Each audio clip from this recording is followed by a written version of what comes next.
नमस्कार, स्वागत है आप सबका। आप देख रहे हैं राज संग्राम। मैं मनोज श्रीवास्तव हूं। दिल्ली विधानसभा चुनाव के ऐलान के साथ ही सियासी माहौल की सरगर्मियां बढ़ गई हैं। पक्ष विपक्ष की तेज तकरारें राजनीतिक गलियारों से निकलकर जनता के बीच पहुंचते पहुंचते तू में तक पहुंच गई हैं। लेकिन इन सब के बीच दिल्ली के मुख्यमंत्री की मुश्किलें कुछ और बढ़ गई हैं। बीजेपी के वीके मल्होत्रा ने सीएम साहिबा के उस बयान को आंकड़ों के जरिए खुली चुनौती दे दी है, जिसमें उन्होंने कहा था कि राजधानी में रहन सहन का स्तर दूसरे शहरों से बेहतर और क्वालिटी है। सवाल ये उठता है कि क्या वाकई दिल्ली वासियों के जीवन यापन का स्तर बढ़ा है या फिर ऐसा सिर्फ सरकारी कागजों पर ही हुआ है। जानेंगे आज हमारे इस खास पेशकश में, आज के इस खास कार्यक्रम के दौर में विधानसभा चुनाव पर हमारा ये खास कवरेज राज संग्राम।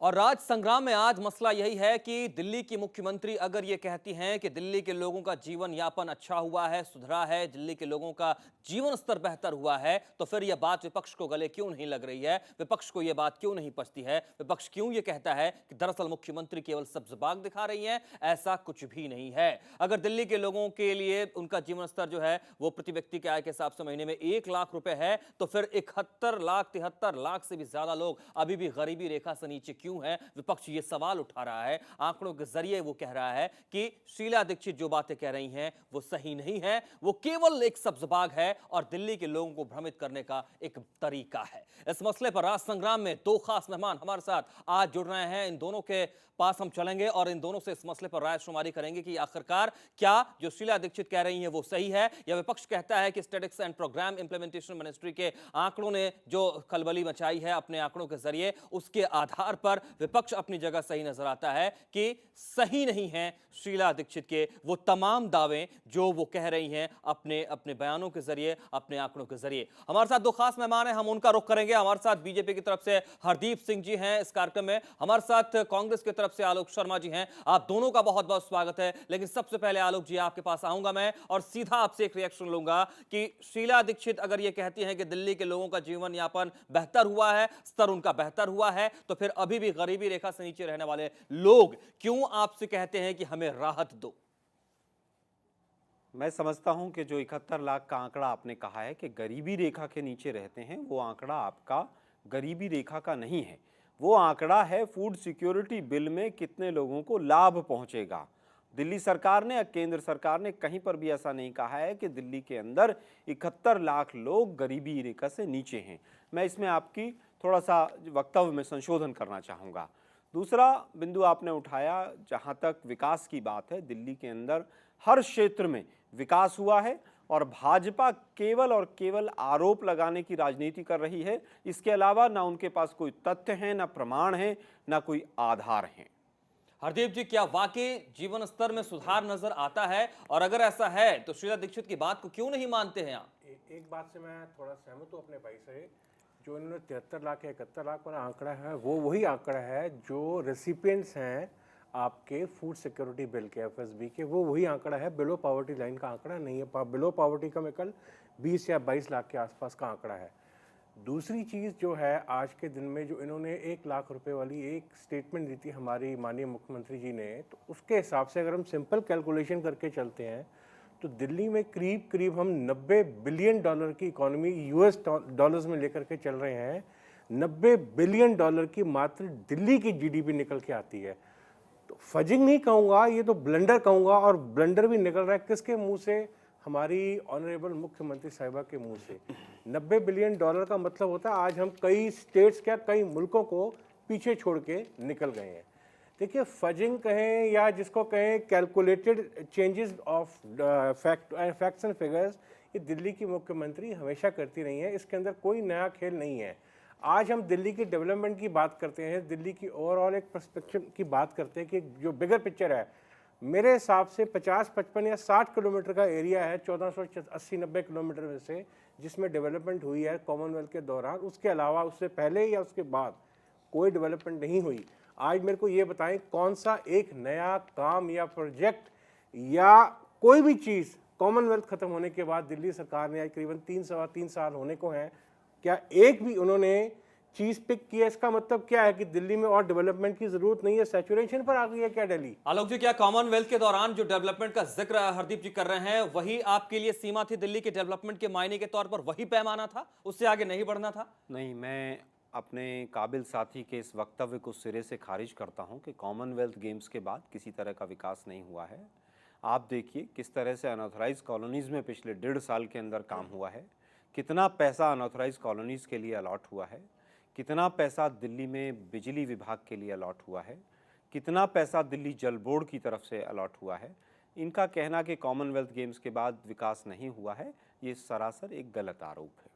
नहीं, मैं इस चीज़ से आपसे सहमत नहीं हूँ। आप बिजली की बात करें या पानी की बात करें या अनऑथराइज की बात करें, अनऑथराइज कॉलोनीज का मैं आपके सामने एक एग्जांपल रखना चाहूँगा। आज दिन तक अनऑथराइज कॉलोनी के इन्होंने नक्शे तक नहीं पास किए। हम कहते हैं हम नक्शा फ्री ऑफ कॉस्ट पास करके देंगे एमसीडी से, आज दिन तक उसी का इन्होंने हमें फीडबैक वापस नहीं दिया। दिल्ली जल बोर्ड 2006 से लेकर 2013 तक हर साल दिल्ली हाई कोर्ट की फटकार उनको लगती रही है। 7 या 8 दफ़े टेकन टू टास्क किए जा चुके हैं दिल्ली जल बोर्ड के हाईएस्ट पॉसिबल अथॉरिटीज़। और इवन जब उनके चेयरमैन खुद मुख्यमंत्री जी थी, उस टाइम भी उनके पास कोई इस चीज़ को लेकर के पॉलिसी नहीं थी। हम आ जाते हैं इंफ्रास्ट्रक्चर के ऊपर, जो बिजली की बात कर रहे हैं कि बिजली के ऊपर आपने पिछले 3 साल में दिल्ली से कौन सा कॉर्पस फंड निकाला है? आप मेरे को ज़रा एग्जांपल दीजिए। दिल्ली के कॉर्पस फंड में से आपने क्या निकाल करके एलोकेट किया है, सिवाय 501 और 800 करोड़, जो 1400 करोड़ का आपने उनको वो दिया था, उसका मेरे दिमाग से टर्मिनोलॉजी निकल रही है, जो उन्होंने बेल आउट पैकेज दिया था। उसके अलावा आपने कौन सा इंफ्रास्ट्रक्चर पैसा उनको दिया है, आप मेरे को बताएं जरा। हरदीप, आप कहना चाहते हैं कि सरकार ने कंपनियों को पैसा क्यों नहीं दिया? अगर बिजली कंपनी की बात करें, नहीं बेल आउट दिया तो सी 800 का दिल्ली सरकार अगर पैसा देती है, बेल आउट देती है, वो बेल आउट में दीजिए ना, उस पर भी आपको आपत्ति है। हाँ, बेल आउट नहीं देने पर भी आपत्ति है। बिल्कुल है, बेल आउट। दूसरा बिंदु आपने कहा नक्शों वाला जी। कॉरपोरेशन में कोई भी काम आज बर्गर भ्रष्टाचार के नहीं होता, पहली चीज कहना चाहूंगा। दूसरी चीज, जो भी नक्शे हैं वो काम आरडब्ल्यूए का है, आरडब्ल्यूए देगी और कॉरपोरेशन में जमा होगा, दिल्ली सरकार का उसमें बीच में रोल नहीं है। तीसरा बिंदु लिया आपने कि सुप्रीम कोर्ट या हाई कोर्ट का आपने कोई जिक्र किया कि दिल्ली जल बोर्ड के मामले में फटकार लगी। क्या आप भूल गए कॉरपोरेशन के ऊपर किस तरह के वक्तव्य दिल्ली के हाई कोर्ट ने दिए? हाँ, इतना जरूर है, इतना जरूर है, इतना जरूर है कि पानी की समस्या दिल्ली में रहती थी। आपके समय में कितनी रहती थी और आज कितनी कम हुई है।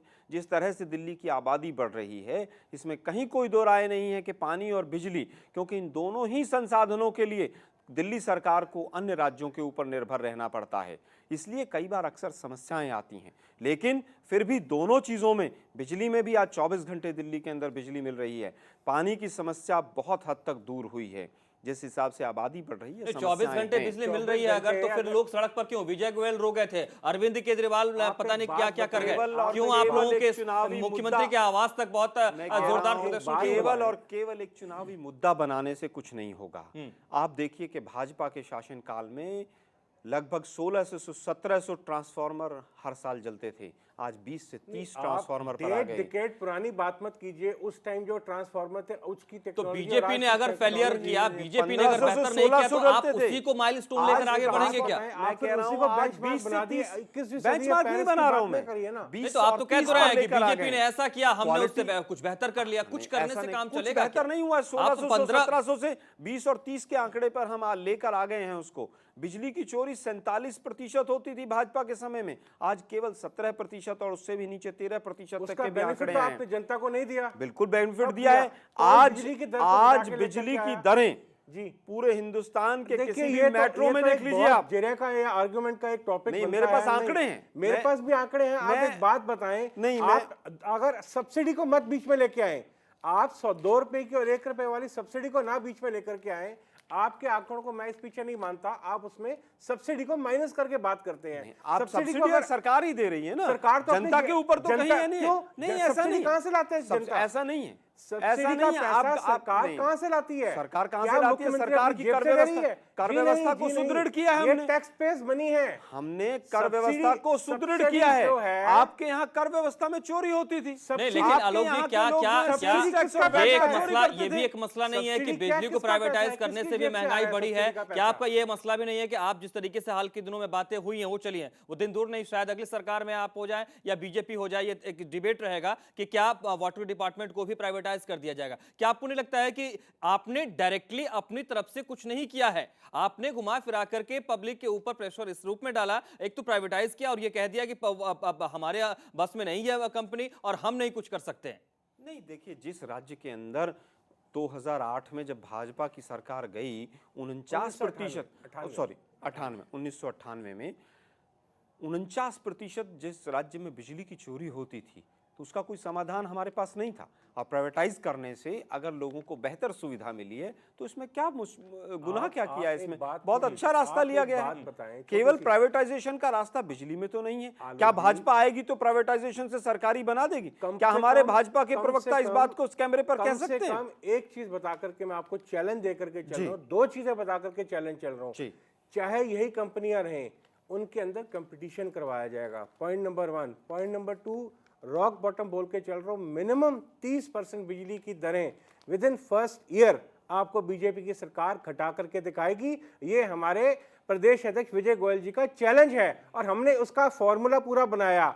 10 बारी हमने ये बात बोली कि आके हमसे एक छोटा सा ब्रेक लेना है, आलोक जी इस पे नहीं किया। मैं इसका आलोक जी, जवाब दूंगा। एक छोटा सा ब्रेक लेना है, मैं जल्दी से लौटता हूं और इस मसले पर आप लोगों की राय भी लूंगा और इस शीला दीक्षित ने कहा क्या है वो दो टूक बयान भी सुनाऊंगा।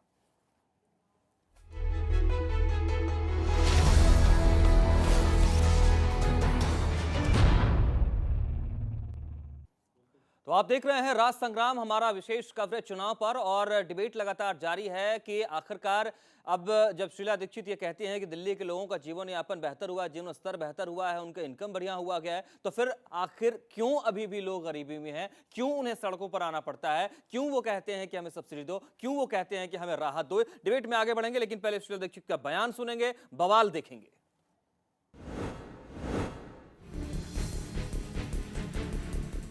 दिल्ली में विधानसभा चुनावों का बिगुल बजते ही आरोप प्रत्यारोप का दौर पूरे उफान पर है। दोनों ही मुख्य सियासी पार्टियां जोर आजमाइश में लगी हैं। इस बीच विपक्ष मुख्यमंत्री साहिबा के एक एक बयान की बाल की खाल निकालकर उन्हें चौतरफा घेरने की तैयारी में है। जो मुख्यमंत्री ने वायदे किए सारे, ज़्यादातर वो गरीब जनता से किए थे। चाहे वो राजीव रतन आवास योजना है, चाहे वो फूड सिक्योरिटी बिल है, चाहे वो फ्लैट देने की बात है, चाहे वो उसकी बात है, ये सारी चीज़ जो हैं उन्होंने कोई वायदे पूरे नहीं किए। तो इसीलिए हमने कहा मुख्यमंत्री को जवाबदेही आयोग को जवाब देने पड़ेंगे और अभी जनता उनसे हिसाब सारा मांग लेगी। हाल ही में शीला दीक्षित ने आंकड़े पेश कर ये साबित किया था कि दिल्ली में रहन सहन का स्तर दूसरे शहरों से बेहतर है और दिल्ली वासियों को मिलने वाली सुविधाएं भी काबिले तारीफ हैं। लेकिन शीला के इस बयान पर विपक्ष ने हमला बोलते हुए कहा कि वो लोगों को सिर्फ सब्ज बाग दिखा रही हैं। सीएम के इस बयान पर पलटवार करते हुए बीजेपी नेता वीके मल्होत्रा ने कहा कि statistics and programme implementation ministry के आंकड़ों ने शीला के दावों की पोल खोल दी है। वीके मल्होत्रा ने कहा कि एक लंबे वक्त से शीला दीक्षित प्रति व्यक्ति आय में बढ़त का ढिंडोरा पीटकर अपनी पीठ खुद ही थपथपा रही हैं। वीके मल्होत्रा ने यह भी कहा कि शीला दीक्षित एक तरफ कहती हैं कि दिल्ली वासियों की औसत सालाना आय 1 लाख रुपए है और दूसरी तरफ राजधानी में अब भी 73 लाख से ज्यादा लोग गरीबी रेखा के नीचे हैं। ये दोनों बातें एक साथ सही नहीं हो सकती। कांग्रेस सरकार को निशाने पर लेते हुए वीके मल्होत्रा ने कहा, सरकार जरूरी चीजों के दामों पर नियंत्रण करने में नाकाम रही है। उनके अनुमान के मुताबिक इस कार्यकाल में 150 जरूरी चीजों के दाम लगभग दोगुने हो गए हैं, जिनमें सब्जी, आटा, दूध, दालें और चीनी भी शामिल है। इल्जामों की फेहरिस्त और लंबी करते हुए वीके मल्होत्रा ने कहा कि पिछले 9 सालों में बिजली और पानी के दाम 1700% बढ़े हैं। जाहिर है आरोप प्रत्यारोप का यह दौर चुनाव की तारीख पास आते आते और बढ़ेगा। लेकिन देखना दिलचस्प होगा कि बीजेपी के इस पलटवार का जवाब शीला किस तरह देंगी। Bureau report, Pulse NCR. जी, तो ये है मामला। अगर सालाना औसत आय 1 लाख रुपए है तो फिर अभी भी लोग गरीबी रेखा से नीचे इतने बड़ी संख्या में क्यों हैं? डिबेट में सीधे आगे बढ़ूंगा। हरदीप जी बीजेपी से और आलोक जी मेरे साथ कांग्रेस की तरफ से बने हुए हैं लगातार। और आऊं किसके पास पहले चलिए आलोक जी आपसे रिएक्शन लेता हूं, क्यों ये कंट्रोवर्सी? देखिए, अभी 2-3 मुद्दे हमारे काबिल भाजपा के साथी ने उठाए कि वो आएंगे तो पहले साल में आते ही 30% बिजली के दामों को घटा देंगे। आज तक भाजपा के किसी भी नेता ने सही तरीका नहीं बताया कैसे घटा देंगे। और अगर घटाने का इतना ही शौक है, कॉरपोरेशन में 7 साल से बैठे हुए हैं, हाउस टैक्स कितनी बार घटाया है इन्होंने, कमर्शियल टैक्स कितनी बार घटाया है इन्होंने। भाजपा का शासन उत्तरांचल में था, हिमाचल में था, आज मध्य प्रदेश और छत्तीसगढ़ में बैठे हुए हैं, वहाँ पर इन्होंने क्यों नहीं घटाया है? किस तरह से कह सकते हैं कि दिल्ली के अंदर आएंगे और घटा देंगे? केवल चुनावी वादा है, इसके अलावा कुछ नहीं है। हरदीप जी, अभी विजय गोयल सर, एक मिनट, विजय गोयल साहब ने भी फूड सिक्योरिटी बिल के लिए कहा। फूड सिक्योरिटी बिल जो है वो दिल्ली सरकार की योजना नहीं थी, वो केंद्र सरकार की योजना है। हमारे किसी मैनिफेस्टो में दिल्ली सरकार वाले में फूड सिक्योरिटी बिल का कोई जिक्र नहीं था। जीवन स्तर की आपने बात की, जीवन स्तर को सुधारने के लिए कॉरपोरेशन का बहुत बड़ा योगदान होता है, लेकिन भाजपा की जो कॉरपोरेशन है वो पूरी तरह से, तीनों कॉरपोरेशन केवल विफल रही हैं और केवल विफल रही हैं। हरदीप जी, मैं पॉइंट बाय पॉइंट आऊँगा। हाउस टैक्स घट सके या ना घट सके, ज़रूरी नहीं है कि हाउस टैक्स घटे, मगर बिजली की दरें घट सकती हैं। आपको मैं उसका कारण बता रहा हूँ। इसमें टेक्निकल रीजंस हैं बहुत ज़्यादा, एक रीज़न नहीं है, मल्टीपल रीजंस हैं। सबसे बड़ी बात है आपने पोर्टेबिलिटी नहीं अलाउ करी, जो आज के दिन में दिल्ली, हिंदुस्तान के अंदर करीब करीब हर स्टेट की, जिसको कहते हैं नीड ऑफ द आवर है। अगर गुजरात में या मध्य प्रदेश में नहीं है तो मैं नहीं कहूँगा कि उन्होंने सही किया हुआ है। एक चीज़, पोर्टेबिलिटी, दिल्ली के डायनेमिक्स डिफरेंट हैं मध्य प्रदेश के डायनेमिक्स के साथ। आप जहाँ कंपटीशन कराते हैं, आज मोबाइल का रेट 16 रुपये 18 रुपये हुआ करता था, आज 30 पैसे मिनट है। उसका मात्र कारण ये है बेस बढ़ा और कंपटीशन बढ़ी, जिसके कारण हमेशा रेट्स नीचे आएंगे, कभी नहीं होंगे। हमने जो ये बात करी थी 57% के आसपास या 58% के आसपास बिजली की चोरी की दर होती थी। जिस टाइम 2002-2003 में प्राइवेटाइजेशन हुई थी, उस टाइम का फिगर था 98 करोड़ रुपया पर परसेंट रेट में। जब चोरी घटेगी 1% के पीछे 98 करोड़ रुपया पर ईयर बिजली कंपनियों को मुनाफा जुड़ेगा। आज 58% से करीब करीब मेरे हिसाब से 14-15% के आसपास स्टैग्नेंट हुआ पड़ा फिगर, एग्जैक्ट मैं नहीं कह पाऊंगा। अगर हम कहेंगे 40% का अगर फिगर एक नीचे आता है, 4000 करोड़ रुपए तो सीधा ये उनको मुनाफे में आ रहा है। और ये 4000 करोड़ रुपए मैं किन रेटों पर तय कर रहा हूं या किन रेटों पर कैलकुलेट कर रहा हूं? 1998 जब और 2003 जब 1 रुपए यूनिट बिजली होती थी, आज मिनिमम बिजली है 3 रुपए 70 पैसे। 4000 इंटू 3 करें तो 12000 करोड़ रुपए का मुनाफा आज के दिन में सीधा सीधा इन प्राइवेट कंपनियों के जेब में जा रहा है। पानी की ओर चलते हैं, मैं पानी की ओर आकर के चलता हूं। आज के दिन में करीब करीब प्राइवेटाइजेशन का इन्होंने सारा खाका तैयार कर लिया है। इलेक्शन अगर ना आते तो शायद बिजली की लाइनों पर अगली गर्मियों से पहले प्राइवेटाइजेशन पानी की हो चुकी होती। देखिए, चाहे बिजली है, चाहे पानी है, ये है basic human needs. Basic human needs को प्राइवेटाइज करके आप अपनी जिम्मेवारियों से नहीं भाग सकते। कल से हम ये बात कहें कि हम यार मुख्यमंत्री का कार्यालय भी प्राइवेटाइज कर देते हैं, हर चीज। अगर हम देखिए हिंदुस्तान ये रास्ता नहीं है, ये रास्ता नहीं है लोकतांत्रिक तरीके में जहां पर जनता आपके साथ जुड़ी हुई है। आलोक जी, क्यों ये स्थिति आ रही है? बेसिक ह्यूमन नीड्स हैं ये। मैं 2 सवाल अपने साथी से पूछना चाहूंगा। पहला सवाल, क्या आप प्राइवेटाइजेशन के पक्ष में नहीं हैं? पहला सवाल। देखिए साहब, एक कैलिब्रेटेड, कॉन्शियस और जो कैलकुलेशंस आप बता रहे हैं, ये सब हवा की बातें हैं। आप प्राइवेटाइजेशन के पक्ष में हैं कि नहीं? पहली चीज। दूसरी चीज, क्या बिजली के प्राइवेटाइजेशन का रास्ता शुरुआत मदन लाल खुराना जी के समय में नहीं हुआ था? तीसरा बिंदु, जब केंद्र में एनडीए की सरकार थी तो आपने सरकारी इमारतों को, सरकारी संसाधनों को क्या बेचने के लिए अलग से एक मंत्रालय नहीं बना दिया गया था?